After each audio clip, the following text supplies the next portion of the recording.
¿Qué tal, mis queridos hermanos, mis queridas hermanas? Qué gozo para mí saludarles en la oportunidad de continuar con esta linda experiencia del estudio de la palabra de Dios a través del programa Reavivados por su palabra.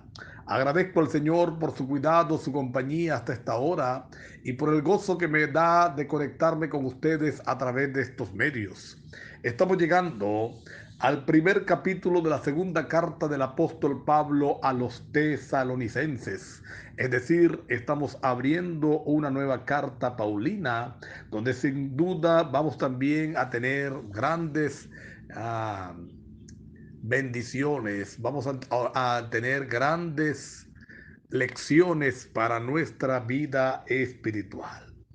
Las cartas del apóstol Pablo a los tesalonicenses son cartas con un énfasis práctico en la vida cotidiana del Evangelio. Así que hacemos bien en mirar, en estudiarlas, en analizarlas, para que por la gracia de Dios seamos llenos de su presencia y seamos llenos de su amor. Comienza esta carta el apóstol Pablo saludando en nombre de su persona, Silvano y Timoteo. Vamos a encontrar que es el mismo saludo que se encuentra en la primera carta a los tesalonicenses. Esto sin duda es un indicativo que las cartas fueron escritas relativamente cercas la una de la otra en el segundo viaje misionero del apóstol Pablo, que es cuando anda con Silvano y Timoteo.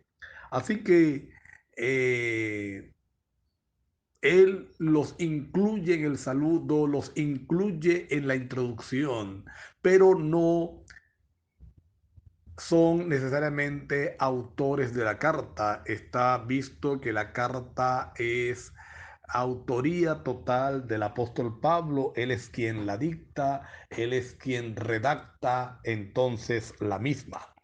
Gracias y paz a vosotros de Dios nuestro Padre y del Señor Jesucristo. Saluda como saluda en todas las cartas, bendiciendo a la iglesia en el nombre del Señor y deseando que la gracia de Dios les sostenga, les acompañe, la gracia del Señor les guíe y fortalezca su fe. Pero hay algo interesante que vamos a encontrar en el verso número 3 y 4 de este primer capítulo. Pablo ha recibido noticias de um, la espiritualidad creciente de la iglesia en Tesalónica. Ha recibido noticias de cómo los hermanos han destacado en la experiencia espiritual y algunos estaban diciendo que era gracias al ministerio del apóstol Pablo, gracias a que Pablo había influido en ellos, es decir, se estaba alabando el nombre del apóstol. El apóstol no cree que él deba ser alabado por esa espiritualidad, entonces considera que solo debe ser causa para dar gloria y gracias a Dios. Por eso dice el verso número 3, debemos siempre dar gracias a quién, a Dios, dice el apóstol Pablo. Debemos siempre dar gracias a Dios por vosotros, hermanos, como es digno, por cuanto vuestra fe va creciendo y el amor de todos y cada uno de vosotros abunda para con lo demás. Y dice el apóstol Pablo, hasta nosotros mismos nos gloriamos en ustedes. Versículo 4.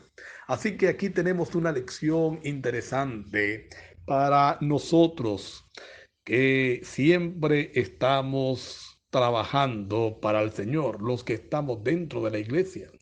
Se corre el riesgo de que en alguna oportunidad se piense que lo bueno que está sucediendo es gracias a la obra de un ser humano.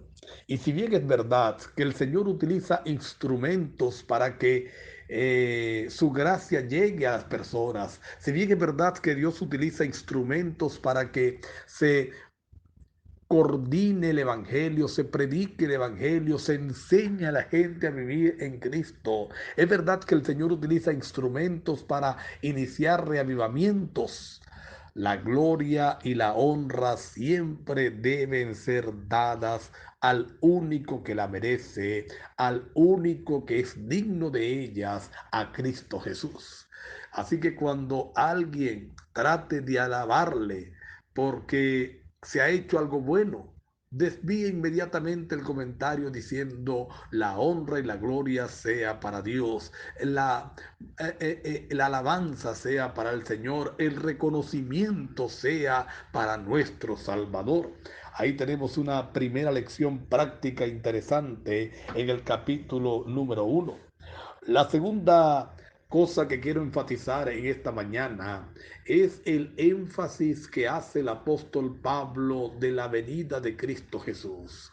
Hay seguridad en el apóstol de que Cristo va a cumplir su promesa.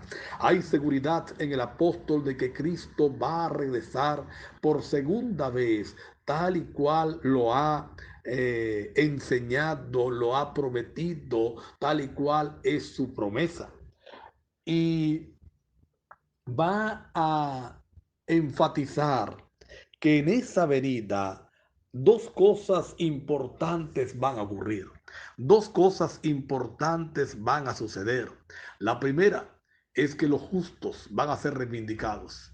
Este mundo en el que tú y yo en el que tú y yo nos ha tocado vivir, este mundo que tú y yo tenemos, es un mundo completamente contrario a los principios de Dios. Las normas son contrarias a los principios de Dios.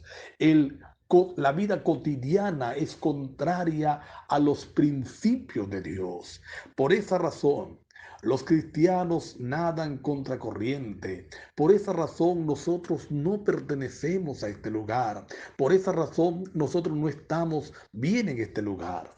Y ah, esa forma conlleva muchas veces a que el cristiano sufra, a que el cristiano sea perseguido, a que el cristiano sea entonces maltratado por su fe, sea vituperado por su fe, sea perseguido por seguir a Cristo Jesús. Y entonces dice el apóstol Pablo que el justo juicio de Dios, es decir, cuando Cristo venga y ejecute la sentencia sobre cada ser humano, aquellos que han amado al Señor, aquellos que han decidido seguirle, aquellos que se han mantenido fieles a pesar de toda persecución, a pesar de toda circunstancia difícil, a pesar de toda circunstancia adversa. Entonces dice la palabra de Dios que van a ser tenidos por dignos del reino y van a ser dignos de vivir con el Señor por toda la eternidad. Pero la otra gran verdad que encontramos en este mundo es que así como es un mundo naturalmente anticristiano, es un mundo donde aparentemente aquellos que odian al Señor, que no siguen sus principios, que no obedecen a su palabra, parecieran triunfar con más facilidad, parecieran triunfar con gran facilidad. Pero es justo, dice el verso número 6, delante de Dios pagar con tribulación a los que os atribulan. Hermanos queridos, podemos tener la plena seguridad del juicio justo de Dios. Puede que en esta tierra nosotros estemos tan acostumbrados a las injusticias, estemos tan acostumbrados a ver que las leyes no funcionan, que la justicia no es tan ciega después de todo, que aún dudas nos puedan entrar acerca del juicio divino. Pero el apóstol Pablo enfatiza que cuando Cristo venga, Aquellos que han decidido caminar con Jesús serán tenidos por dignos, y aquellos que han sido instrumentos del diablo, que han sido instrumentos del enemigo para perseguir, para dañar, entonces ellos van a recibir la retribución a la atribulación a los que han sometido a los amados hijos de Dios. A vosotros, versículo 7, que sois atribulados, daros reposo con nosotros cuando se manifieste el Señor Jesús desde el cielo con los ángeles de su poder, en llama de fuego para dar retribución a los que no conocieron a Dios ni obedecieron el Evangelio de nuestro Señor Jesucristo. El apóstol Pablo enfatiza entonces el hecho de que cuando Cristo venga, sus hijos serán reivindicados, sus amados serán tenidos por dignos, pero aquellos que han rechazado al Señor recibirán también su recompensa de castigo eterno.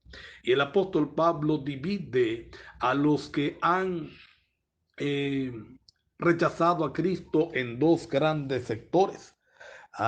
Dice el verso número 8, a los que no conocieron a Dios y a los que no obedecen el Evangelio.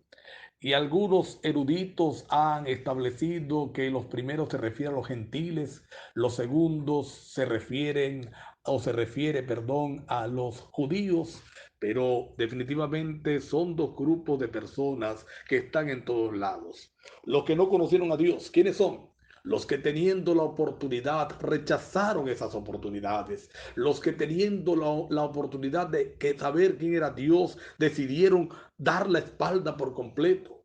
Y los otros que conociendo la verdad deciden vivir entonces en vidas contrarias a Cristo Jesús.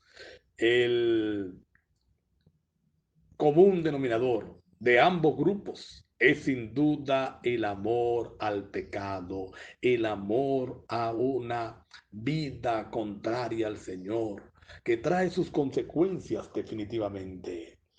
El apóstol Pablo enfatiza entonces en el resto de la carta que Cristo viene, o en el resto del capítulo, perdón, que Cristo viene, que vindicará a los suyos y que estaremos con Él por toda la eternidad.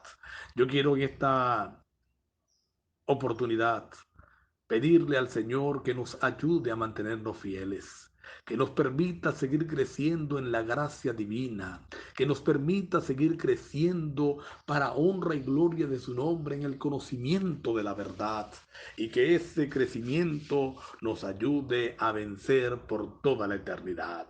Vamos a inclinar el rostro para tener nuestra palabra de oración.